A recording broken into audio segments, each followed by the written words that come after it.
Good morning from Original Auto. Let me introduce you to my first project. That's how we're gonna call this 98 Supra. It belongs to Shaunt, which is 16 years old. He's still in high school, and him and his dad decided to build this car as their first project all together. It's a 98. It's an automatic bone stock. It just has the blow-off valve and HKS catback exhaust, but other than that it's bone stock. So we're gonna do a base pull. After that, I'm gonna go over the process, but the plan is to go single turbo with a 6870, which we have already here in stock. ETS Promo intercooler, ETS turbo kit, a Tramic T56 Magnum, which we already have here.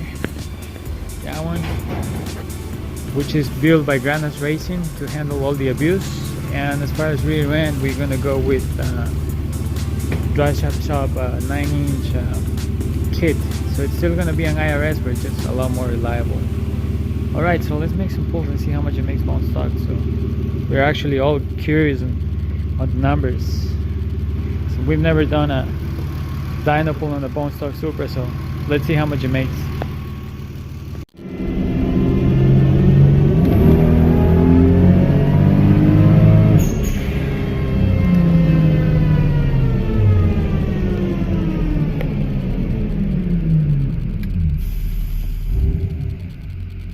Alright, so I just did a pull. Let's see what it says.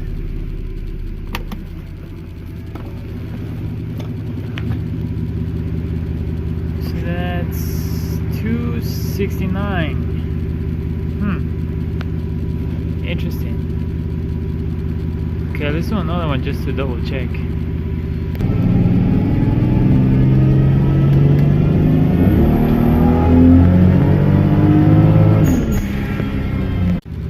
Okay, so on that second pull we made 289, so almost 290.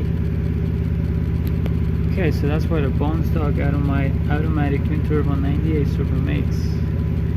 290 or so.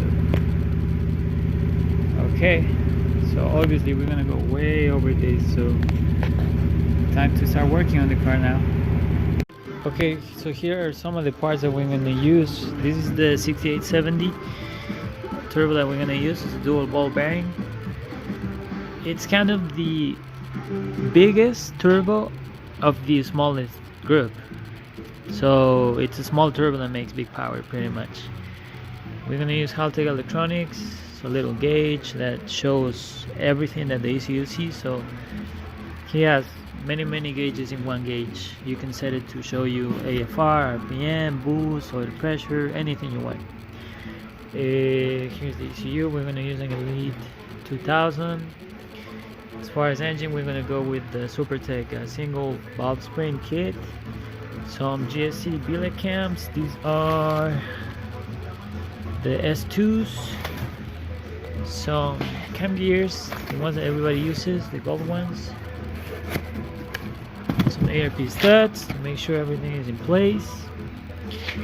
What else am I missing? And all of these black boxes are the fuel system. We're going to use all radium fittings, lines, fuel rail, everything they make for the Supra. What else? I can't have it right here. I've got the wideband. I've got some 2200cc FIC injectors. We got, what else? An adapter harness for the ECU. And on the other side, on this side,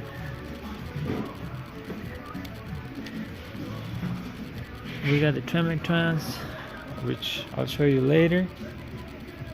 But right now, step one is, it's going to be, I think I'm going to start with the fuel system first.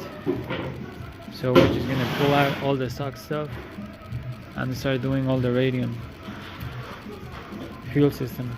And then after we still need some turbo components, so I'm waiting on those. And we'll move on to that later once I get all the parts. Alright, let's go. Okay, so after doing the base pull, now it's time for some upgrades. Here I have a bunch of stuff that it's gonna go in the car. These radium boxes contain all the fuel components, so the rail, the lines, fittings, let's actually go over them so you guys can see what's on the boxes. So here I believe it's the rear hanger for the pumps. Yes, this is the hanger. You can put up to 3 pumps in here, so you could either have 1 or 3. In this case we're gonna go with 2, because 2 should be enough. What else is in there? Some wiring, everything needed to install this. This is really important because the OEM hanger rusts, and this is all billet aluminum and it's not gonna rust. So when you use E85, this is really useful. Everything in here is for E85, so because that's the plan, to use E85. And they have a complete bolt-on kit, so they have brackets, filter fittings, these are the lines. Yeah, they're all E85 compatible lines, pre-made for the MK4. So this is that. Here we have the rail with the spacers, fittings, and everything in between. And then in this little box, let's see, more fittings for the fuel pressure regulator that goes attached to the rail. I like that it's very compact and small.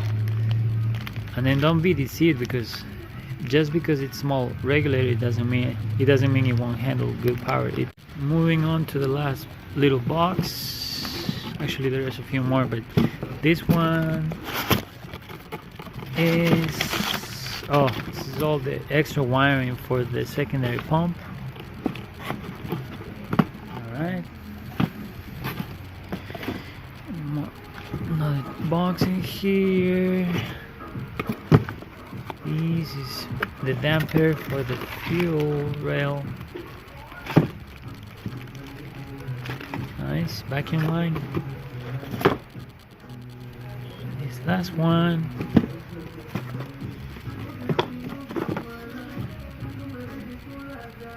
It's more fittings. Yeah, it's more fittings for the lines and all of that stuff. Okay, it's a lot of little stuff. Okay, so I think step 1 is gonna be doing the fuel system. Alright, so we finally got to where the fuel rail is. Remove the upper intake manifold piece. Now we're gonna take out the stock fuel rail, which is this one, with the stock injectors. We're gonna take them out. I believe these are 550s, but not enough for E85. So what we're gonna do is we're gonna replace them with a much nicer rail, much bigger injectors. Well, they actually look small, but they flow a lot of fuel. These are 2150s. So let's do it. Okay, so far everything fits nicely. We got the FIC injectors with the Radium. It's a kit, so it comes with these spacers. We use the OEM spacers in the middle for the rail, and all the brackets supplied by Radium, along with the damper, the gauge, the fittings, and the rear regulator in there. So everything is nice fit. I mean, a nice fit meant. And now I gotta run the lines. So now moving on to the back of the car for the fuel pumps. I like this because it was bone stock, so everything is nice and fresh and complete. Took out the spare tires so we can install the fuel pump hanger, which is this one. So the goal is to install this with 2 pumps in here. This is the last bolt, and what we're going to do is we're going to remove the feed line, which I believe is this. Replace the old hanger with the new one. So let me get to it and then I'll show you guys a little more. Okay, so it's out and I don't see anything wrong with it. Sometimes we see rust, on the hanger, but this one doesn't have any rust, so that's a good sign. This means that the tank is also in good condition, so we can go ahead and go from single to a twin Walbro 525. So these are really good pumps. I remember on the last Supra we did with one pump, we made 696 wheel horsepower. So now with two, we should have plenty of fuel. And so now what I'm going to do is I'm going to install these two on this hanger from Radium, which can hold up to 3 pumps, but for us 2 will be more than enough. So let's do it. Okay, so I want to show you something really cool from this kit, is that you see these 3 ports. If you only use 2 pumps or 1, they send you a plug that's threaded and it goes in here on the port that you're not going to use. So this is the plug, and you thread it in and you put it back. So let me thread it in really quick. You put it back in here, and it's a seamless installation. So that's cool fact number 1. Number 2 is you don't use these old school filters anymore. You use one filter for all 3 or 2 pumps, and it looks badass. You'll see it once it's all together, but I wanted to show you guys that it's pretty cool that you can block the ports with a fitting and you don't even see it when you install it. Alright, so here's the hanger all assembled with 2 pumps. There's no third pump, but there is a plug in there, so it's deceiving. One single filter in the bottom for all the pumps. You use the OEM fuel level sensor. There's no interference with anything. All the wiring is nice and secured for the sensor and the 2 pumps. What's nice is that everything is labeled, so pump 2, 3, pump 1, the level, temperature, ground, and this is labeled as well. Also the orientation is labeled, so that's very easy to install because it's all self-explanatory. It's a great product from Radium, so now let's put it on the car. So the hanger is in the tank, everything is perfect. The labels on the hanger are amazing because it tells you exactly how to put it on. It's a very smooth installation. The return line is connected. The bent line is connected. Excuse me. And the last thing to do, and the most important thing, is the feed line needs to be run, which is what I'm going to do right now. Would be this line. This is some extra hose for the return line. The Radium filter for the feed. A lot of zip ties, and these are the brackets for the feed line and the return line as well. So let me show you how things are happening here. This is the dash 10 feed that connects to the fuel filter that I just showed you, and here's the rail like you saw before, and the return is going to go right there to the bottom. So let's continue with this. Alright, I'm going to throw this in and then I'll show you guys how it turns out. It's going to be a perfect filming because this is a kit for the MK4.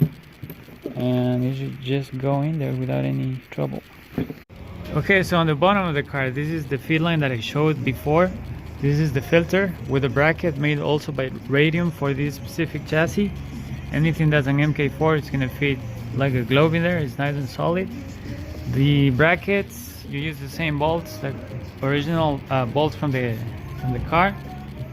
It fits perfectly. And then you go up. They give you extra mounts for the line. You route the line, and it goes to the hanger, which you guys saw before. Everything went smooth, and it makes things happen really quick when everything is pre-made, so we didn't have to make anything. Cool.